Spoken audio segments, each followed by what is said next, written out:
শিয়ালের হাতে মুরগি দিলে যা হয়, মসজিদ মাদ্রাসার চাবিকাঠি সুদখোর ঘুষখোরের হাতে দিলে তাই হয়। বলি ফেসবুকে যারা আলেমদের বিরুদ্ধে লেখে সবগুলো বেয়াদব। এরা মা বাবার অভিশপ্ত সন্তান। ওর কপালে মা বাবার অভিশাপ লাগছে। মা বাবার অভিশাপ না লাগলে কোন সন্তান আলেমের পিছনে লাগে না।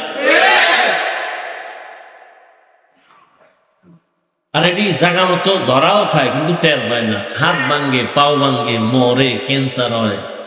এই বাংলাদেশে যত ঝামেলা হচ্ছে শুধু আলেমদের সাথে বেয়াদবির কারণে।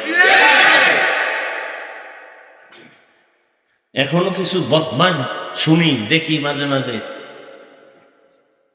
আলেম ওলামার সাথে বেয়াদবি করে। এর কারণটা কি জানেন?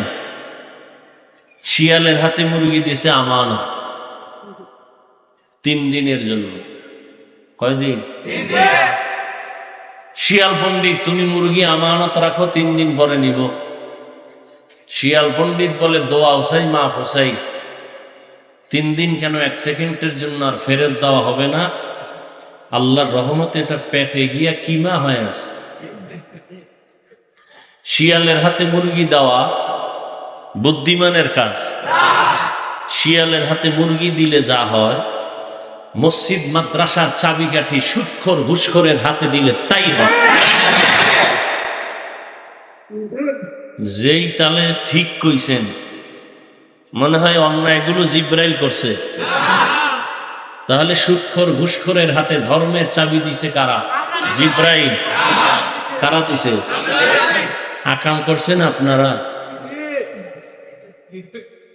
সুদখোর ঘুষখোর বেনামাজির হাতে ধর্মের চাবি যদি না দিতেন, কোন ধর্মের লাইনে গিয়া কোন সুদখোর ঘুষখোর বেনামাজি আলেমকে সালাম দেওয়া ছাড়া কথা বলার সুযোগ পেত না।